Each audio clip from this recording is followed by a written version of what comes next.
ঘুমাতে পারে না। আমি গত সপ্তাহে আমি বলেছি, যতদূর পর্যন্ত এই গান বাদ্যর আওয়াজ ঘুরে যাইতেছে, অতদূর পর্যন্ত যেই সমস্ত কবরস্থ ব্যক্তিরা আছে তারা ছটফট করতেছে আর লাফাচ্ছে, তারাও ঘুমাইতে পারতেছে না, শুধুমাত্র গান বাদ্যের কারণে।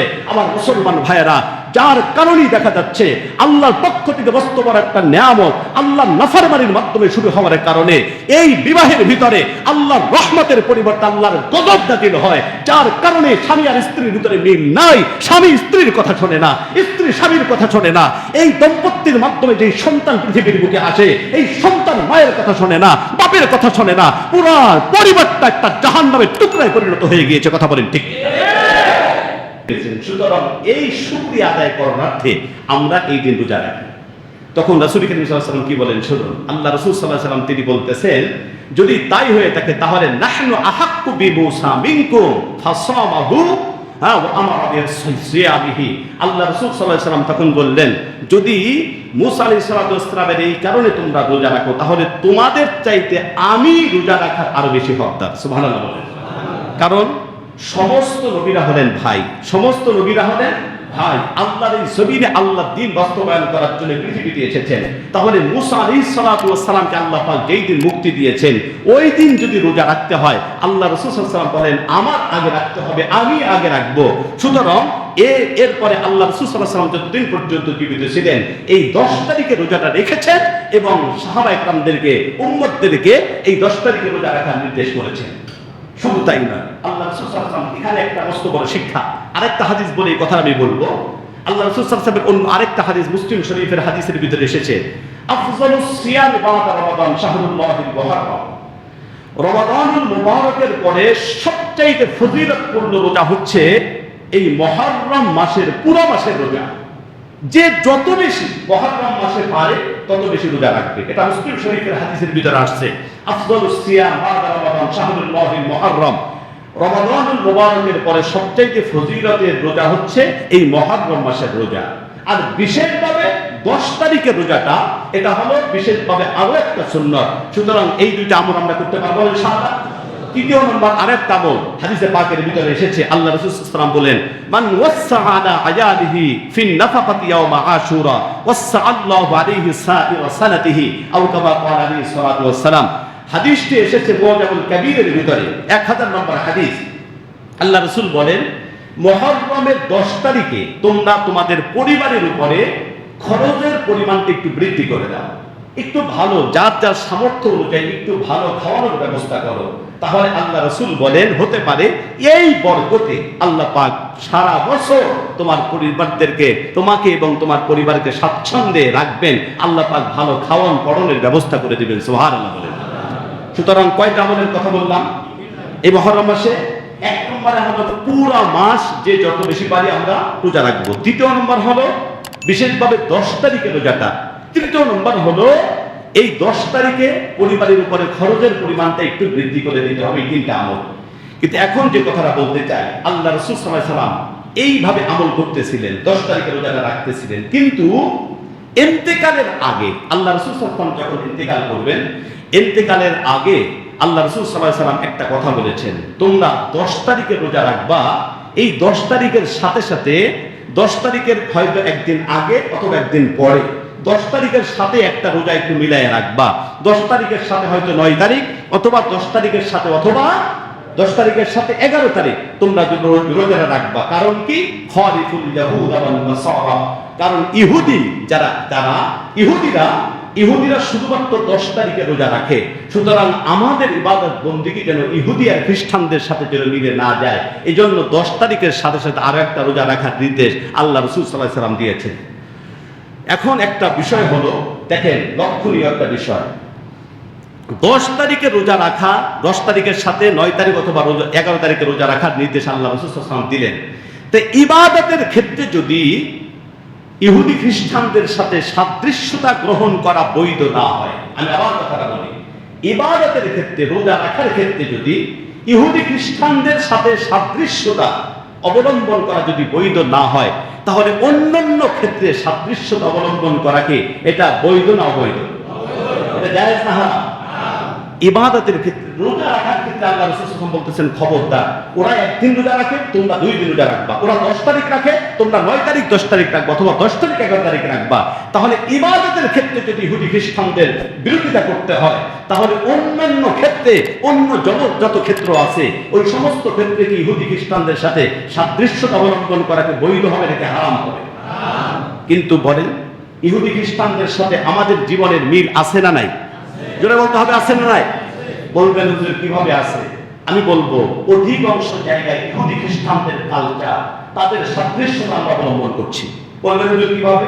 আপনি বিবাহের দিকে তাকান, বিবাহ অনুষ্ঠানের ভিতরে ইহুদি খ্রিস্টানদের কালচার আমাদের সমাজে আছে না নাই? জোরে বলেন, আছে না নাই? বিবাহের ভিতরে বহু বিষয় এরকমের আছে যেটা ইসলামে নাই, কিন্তু ইহুদি খ্রিস্টানদের কালচার থেকে আমরা এখান থেকে গ্রহণ করেছি, হিন্দুদের কালচার থেকে আমরা গ্রহণ করেছি। 1 নম্বরে আমরা এটাকে কি বলে, বিবাহের ভিতরে উকিল বাপ আছে না নাই? আছে। উকিল বাপ, এই উকিল বাপের কথা আমি এই গাজীপুরে এসে শুনছি। আমি উকিল বাপের কথা আমি জানি, আমাদের একটা উকিল বাপটা নাই। হ্যাঁ, এই এলাকায় আসার পরে আমি অনেকদিন আগে ওই কথাটা বলেছিলাম, এই এলাকায় এখানে আসার পরে আমি একটা বিয়ে পড়াইছি। আমি একটা বিবাহ পড়ানোর পরে ভিতর থেকে মহিলারা ফতোয়া দিচ্ছে বিয়ে হয় নাই। কথাটা বোঝেন নাই? আমি বিবাহ পড়ানোর পরে মনে হচ্ছে ভিতর থেকে মহিলারা কিন্তু একটু সমালোচনা করলে, একটু আওয়াজ করলে একটু বোঝা যায় না। তো এখন মনে হচ্ছে ভিতর থেকে কি কাণ্ডটা ঘটছে রে। তখন আমি কৌতূহলে আমি জিজ্ঞেস করলাম যে আসলে কোনো সমস্যা আছে নাকি? পরে সে একজন বলতেছে, হুজুর ওরা বলতেছে, হুজুর কিরকমের বিয়ে পড়ানো তো মনে হয় নাই। আমি বললাম আশ্চর্য, আমি বিয়ে পড়াইলাম, বিয়ে হয়নি, তার মানে কি সমস্যা? সমস্যাটা একটু খুলে বলতে বলেন। সমস্যাটা হলো যে উকিল যে বাপ থাকে, উকিল বাপ, সে উকিল বাপ আরো অনেকগুলো লোক নিয়ে মাইয়ের কাছে আসবে, মেয়ের কাছে আসার পরে বলবে তুমি বলো কবুল কবুল কবুল, তারপরে সে বলবে সবার সামনে কবুল, তারপরে না বিয়ে হবে। তো হুজুর তো এই কাজগুলো করাইবে না। হুজুর ওই জায়গায় তার বাপরে নিয়ে, মেয়ের বাপরে নিয়ে, ছেলেকে দিয়ে তারপর বিয়ে করাই দিল। ছেলে কবুল বললো, হ্যাঁ, মেয়ের বাপকে দিয়ে কথা বলালাম, আর ছেলেকে দিয়ে কবুল বলালাম, তো হয়ে গেল। তো উকিল বাপ লোকজন নিয়ে তো আর মেয়ের কাছে আইসে কবুল বলাই নেই, তাহলে বিয়ে হইল কিভাবে? দেখছেন অবস্থা? আমি তাদেরকে কোনোভাবে বুঝাইতেই পারলাম না, কোনোভাবে বুঝাইতে না পারি। এখন চিন্তা করে এটা ইজ্জত মানের ব্যাপার, কি করব? সে ওদের মতো করে আমি বললাম আচ্ছা ঠিক আছে, উকিল বাপ কারে বানানো হয়েছে? এমন একজন যে উকিল বাপ বানানো হয়েছে যেই লোকটার সাথে মেয়ের সাথে দেখা করা হারাম। আমি বললাম এই উকিল বাপ চলবে না। তাইলে একটা ঠিক আছে, যার সাথে দেখা করায় মেয়ের সাথে জায়েজ আছে এমন একজন আনেন। এমন একজন আনানো হলো, তাকে উকিল বাপ বানাইলাম। বানানোর পরে ওরে বললাম তুমি ওই মেয়ের সাথে দেখা করা যাদের জায়েজ এমন কয়েকজনের নিয়ে ওর কাছ থেকে কবুল নিয়ে আসো, অন্তত আজকে তো ইজ্জতমান বাঁচে আমি যাই, তার একটু নিয়ে আসো। পরে ও যাইয়া তারপরে কবুল বলে আসছে, তারপরে ওখান থেকে আসছে। আমি আশ্চর্য হয়ে গেলাম। দেখেন, শরীয়তে উকিল বাপ বলতে কোনো কথা নাই, এটা ইহুদ খ্রিস্টানদের বানানো কথা, বলে ঠিক না? 2 নম্বর, মুশরিক যারা হিন্দু আছে ওদের থেকে ধার করা হলো আমাদের সমাজে গায়ে হলুদ ভাবে এই নষ্টামি আছে না নাই? জোরে বলতে হবে, আছে না নাই? গায়ে হলুদ কোথায় পেয়েছেন দেখাতে পারবেন? শরীয়তের কোথাও আছে? শরীয়তের কোথাও আছে? গায়ে হলুদ নামে যেটা আমাদের সমাজে আছে, এটা সম্পূর্ণভাবে হিন্দুয়ানি প্রথা, এটা ঢুকিয়ে দেওয়া হচ্ছে। কথা বলেন, সম্পূর্ণ হিন্দুয়ানি প্রথা এটা আছে। তাহলে নাচ গান ড্যান্স ছাড়া আমাদের সমাজ আজকে বিবাহ হয় না। কোত্থেকে পাইলাম? কোত্থেকে গুলো পাইলাম? আমাদের ইসলামের শরীয়ত, ইসলামের ভিতরে নাচ গান ড্যান্স এগুলি কি আছে? আজকে আমাদের সমাজের অধিকাংশ স্বামী স্ত্রীর ভিতরে মিল নাই। দেখা যাচ্ছে তালাকের পরিমাণ দিন যাচ্ছে যত তার বেড়ে যাচ্ছে। এর কারণটা কি জানেন? এর কারণটা হলো এটাই যে বিবাহটা হচ্ছে আল্লাহর পক্ষ থেকে মস্ত বড় একটা নিয়ামত। এই নিয়ামতটা শুরু হচ্ছে আল্লাহর নাফরমানির মাধ্যমে। নিয়ামতটা শুরুই হচ্ছে আল্লাহর নাফরমানির মাধ্যমে। আল্লাহ পাক একটা নিয়ামত দিচ্ছেন, কিন্তু এই নিয়ামতটা শুরু হচ্ছে শুরুতেই গায়ে হলুদের নামে নষ্টামি শুরু হয়ে গিয়েছে। ছেলেকে গোসল করাইতে যায়, মেয়ের পক্ষ থেকে অনেকগুলা মেয়ে সেজে গুজে হলুদ কাপড় পরিধান করে তারপরে এই মেয়েরা যাইয়া ওই ছেলেটাকে গায়ে হাত দিয়া তারপরে ঘষে ঘষে ডলে ডলে তারপরে গোসল করায়। আর ছেলের পক্ষ থেকে কতগুলি ছেলে আসে এই মেয়েকে গোসল করানোর জন্য। আস্তাগফিরুল্লাহ আস্তাগফিরুল্লাহ। এরপরে গান আর ড্যান্স প্রত্যেকটা জায়গায় যতক্ষণ পর্যন্ত 2-3 দিন পর্যন্ত গান বাদ্যের কারণে পাশে কেউ ঘুমাতে পারে না। আমি গত সপ্তাহে আমি বলেছি যতদূর পর্যন্ত এই গান বাদ্যর আওয়াজগুলো যাইতেছে অতদূর পর্যন্ত যেই সমস্ত কবরস্থ ব্যক্তিরা আছে তারা ছটফট করতেছে আর লাফাচ্ছে, তারাও ঘুমাইতে পারতেছে না শুধুমাত্র গান বাদ্যের কারণে। আমার মুসলমান ভাইয়েরা, যার কারণেই দেখা যাচ্ছে আল্লাহর পক্ষ থেকে বস্তবর একটা নিয়ামত আল্লাহর নাফরমানির মাধ্যমে শুরু হওয়ার কারণে এই বিবাহের ভিতরে আল্লাহর রহমতের পরিবর্তে আল্লাহর গজব নাযিল হয়। যার কারণে স্বামী আর স্ত্রীর ভিতরে মিল নাই, স্বামী স্ত্রীর কথা শোনে না, স্ত্রী স্বামীর কথা শোনে না। এই দম্পতির মাধ্যমে যে সন্তান পৃথিবীর বুকে আসে এই সন্তান মায়ের কথা শোনে না, বাপের কথা শোনে না। পুরো পরিবারটা একটা জাহান্নামের টুকরায় পরিণত হয়ে গিয়েছে। কথা বলেন ঠিক? কারণ এটাই আমাদের ভুলগুলি কোথায়, আমরা কবে বুঝবো? দোস্তরে আমার, আল্লাহ পাক পৃথিবীতে আমাদেরকে পাঠাইছেন তার গোলামি করার জন্য। প্রত্যেকটা কাজ আল্লাহ বলছেন আমার হুকুম মতো করো, আমার রাসূলের তরিকা মতো করো। আমরা টয়লেটে যদি যাই, এই টয়লেটে যাওয়ার ক্ষেত্রেও আল্লাহর হুকুম রাসূলের তরিকা আছে না? এটা অবলম্বন করলে যতক্ষণ টয়লেটে বসে থাকবো, মজার ব্যাপার হলো টয়লেটে যতক্ষণ পর্যন্ত বসে থাকবো যদি আল্লাহর হুকুম আর রাসূলের তরিকা আমরা অনুসরণ করি, পুরো টয়লেটটাও আমার আমলনামা ইবাদত হিসেবে গণ্য হয়ে যাবে। আমরা খানা খাইতেছি আমাদের পেট ভরার জন্য, শরীর ভালো রাখার জন্য, কিন্তু এখানেও আল্লাহ রাসূলের সুন্নাত তরিকা আল্লাহর হুকুম আছে না? যদি এটা গ্রহণ করি তাহলে ফায়দাটা কি হবে জানেন? খাইলাম আমি, পেট ভরলাম আমার শরীর ভালো থাকলো, খুব মজার খানা খাইলাম, কিন্তু আল্লাহর হুকুম আর রাসূলের তরিকা অনুসরণ করার কারণে আল্লাহ বলে বান্দা তুই এতক্ষণ আমার গোলামি আর আমার ইবাদত করছিস। আমলনামায় শুধু নেকি আর নেকি উঠতে থাকবে, নেকি আর নেকি উঠতে থাকবে।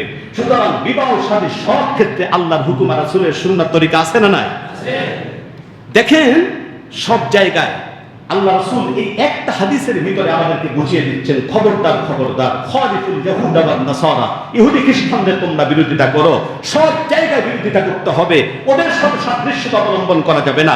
কিন্তু বিবাহ অনুষ্ঠানের ভিতরে ইহুদি খ্রিস্টানদের কালচার আমরা গ্রহণ করতেছি। শুধুমাত্র তাই নয়, রাজনীতির দিকে তাকান, রাজনীতির ভিতরে এই কথাটা আমি বারবার বলতেছি, কারণ সামনে এই বিষয়টা আসতেছে। তো আজকে যদি না বুঝি, এই মুহূর্তে যদি আমরা না বুঝি, তাহলে কিন্তু আমাদের কবরে শনি আছে। কথা বলে ঠিক না? ইসলামের হুকুম হলো দাড়ি রাখো, কেউ কষ্ট নিয়েন না, আমি পায়ে ধরি, আপনাকে কষ্ট দেওয়ার জন্য বলতেছি না। ইসলামের হুকুম হলো আল্লাহ রাসূল সাল্লাল্লাহু আলাইহি ওয়াসাল্লাম বলেন উরফুল লোহা অসুশাই, তুমি দাড়িকে লম্বা করো আর মোচকে খাটো করো। কিন্তু আল্লাহ রাসূল যেহেতু মোচকে খাটো করার জন্য বলছেন আর দাড়িকে লম্বা করার জন্য বলছেন, আল্লাহ রাসূলের বিরোধিতা তো করতেই হবে। সুতরাং মোচকে বড় করে দাড়ি খাটো করে, আছে না নাই? বহু মানুষ এরকমের আছে, দেখবেন দাড়ি উড়ে মানে মোচ এই রকমের এই পর্যন্ত চলে আসছে। এখন যদি পানি খাইতে চাই, মোচ এই রকমের ধরে জাগায় তারপরে পানি খাইতে হয়। আছে না নাই? জোরে বলেন আছে না নাই? আর দাড়ি আস্তে আস্তে এক বুড়ারে আমি একদিন দেখতেছি, কি জানেন, এক বুড়ারে দেখতেছি তার মানে বুড়োয়ের কারণ এই জায়গায় ঢুকে গেছে, এই জায়গায় ঢুকে গেছে।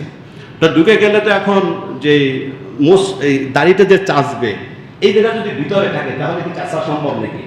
তখন কি করছে, এই জায়গায় কি জন্য একটা ভিতরে ঢুকাই দিয়া এটা জাগাইয়া তারপরে চাষতেছে। নাউজুবিল্লাহ বলবেন না? বলেন সে কয়দিন পরে কবরে চলে যাবে, কবরে এক পাও চলে গেছে, সে বৃদ্ধ হয়ে গেছে। এই অবস্থায়ও শয়তান তাকে কিভাবে মোহিত করেছে দুনিয়ার প্রতি, তাকে দুনিয়াটা তার উপরে কিভাবে সুশোভিত করে দেওয়া হয়েছে যে এখন এই অবস্থায় তার দাঁড় চাচতে হবে। আল্লাহ তাকে হেদায়েত দান করেন, জোরে বলুন আমিন। আমার মুসলমান ভাইয়েরা, যেহেতু সময় শেষ হয়ে গেছে, আমি গত বারবারই যে বলি আমাদের 10 থেকে 15-এর ভিতরে আমরা বয়ানটা একটু শেষ করতে চাই, কারণ অনেকের সমস্যা হয়। আমাদের নামে নাকি এই একটা আছে যে এখানে অনেকক্ষণ পর্যন্ত কথা হয়, নামাজ দেরিতে হয়ে যায়।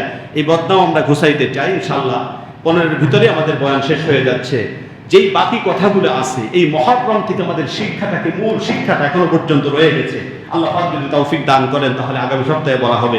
আল্লাহ পাক আমাদেরকে বোঝার এবং আমল করার তৌফিক দান করেন, জোরে বলুন আমিন।